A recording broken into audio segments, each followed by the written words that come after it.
सरकार के 1 साल पूरे होने से पहले प्रधानमंत्री मोदी ने टाइम मैगजीन को इंटरव्यू दिया है।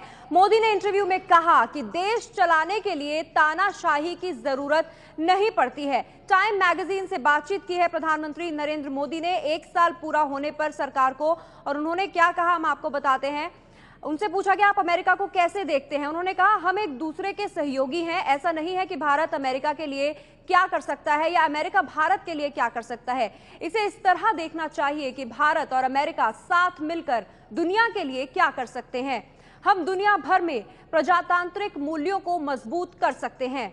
टाइम मैगजीन में जब उनसे ये सवाल पूछा गया था कि आप अमेरिका को कैसे देखते हैं, तब उन्होंने इसका जवाब ये दिया। उनसे अगला सवाल पूछा गया चीन के साथ तो भारत के संबंध तनावपूर्ण रहे हैं। उन्होंने कहा मोटा मोटी करीब 3 दशक से भारत और चीन की सीमा पर अमन और शांति है। पिछले 25 सालों में एक गोली तक नहीं चलाई गई। दोनों देश आर्थिक सहयोग में बहुत समझदारी और प्रतिबद्धता दिखा रहे हैं। अगला सवाल क्या पूछा गया नरेंद्र मोदी से आपको बताते हैं। उनसे पूछा गया आर्थिक सुधार तेजी से लागू हो रहे हैं। उन्होंने कहा पिछले साल इस समय तक सरकार में कुछ भी होता नहीं दिख रहा था। ऐसा लगता था कि सरकारी नीतियां पूरी तरह पंगु हो गई हैं, कोई नेतृत्व नहीं दिख रहा था। मेरी सरकार के सत्ता में आने को इस तरह देखिए कि पिछली सरकार के 10 साल में कितना विकास हुआ और मेरी सरकार के 10 महीने में कितना विकास हुआ। पूरी दुनिया एक बार फिर भारत और यहाँ की संभावनाओं को लेकर बेहद उत्साहित है। चाहे IMF हो, वर्ल्ड बैंक हो, मूडीज या दूसरी क्रेडिट रेटिंग एजेंसियां, सब एक सुर में कह रहे हैं कि भारत का आर्थिक भविष्य बेहद शानदार है।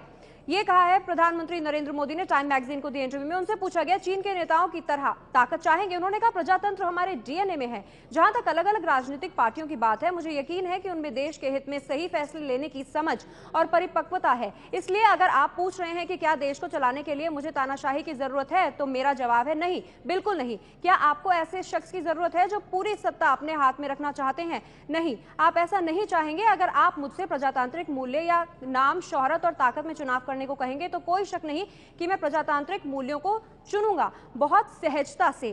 प्रधानमंत्री नरेंद्र मोदी का साल पूरा होने पर यह इंटरव्यू था। उनसे पूछा गया अभिव्यक्ति की आजादी के पक्ष में है तो BBC की निर्भया रेप डॉक्यूमेंट्री पर बैन की। उन्होंने कहा विश्वास पर शक की कोई गुंजाइश नहीं। जहां तक उस डॉक्यूमेंट्री को दिखाने की बात है, मामला अभिव्यक्ति की आजादी का नहीं बल्कि कानूनी हो जाता है।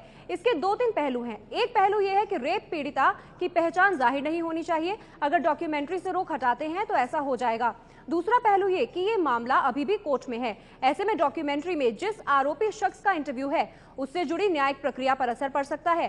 तीसरी बात ये कि पीड़ित परिवार को सुरक्षा देना भी हमारी ही जिम्मेदारी है। इसलिए मुझे लगता है कि डॉक्यूमेंट्री पर बैन लगाना अभिव्यक्ति की आजादी का मुद्दा नहीं है। अगला सवाल उनसे पूछा गया कि कुछ लोगों को लगता है कि भारत की धार्मिक विभिन्नता को खतरा है। उन्होंने कहा कि मेरा, मेरी पार्टी का और मेरी सरकार का एक ही दर्शन है, सबका साथ सबका विकास। हमारी सरकार के लिए एक ही पावन किताब है, भारत का संविधान। देश की एकता और अखंडता हमारी सबसे बड़ी प्राथमिकता है। सभी धर्म और समुदाय को एक जैसे अधिकार हैं। ये तय करना मेरी जिम्मेदारी है कि सबको पूरी सुरक्षा मिले। हमारी सरकार जाति, धर्म और अमीर गरीब के नाम पर किसी भी भेदभाव को बर्दाश्त नहीं करेगी। टाइम मैगजीन को दिए इस इंटरव्यू में प्रधानमंत्री नरेंद्र मोदी से तमाम सवाल पूछे गए, चाहे वो चीन से जुड़ा हो, चाहे वो धार्मिक विभिन्नता को लेकर सवाल हो, और उन्होंने कहा हर सवाल पर बेबाकी से जवाब देते हुए कि इस 1 साल में उन्होंने जो काम किया है। जब उनसे पूछा गया UPA सरकार और उनकी सरकार के बारे में, तो उन्होंने कहा जितना काम 10 साल में उन्होंने किया उतना 10 महीने में हमने किया। इस नजर से देखने की जरूरत है।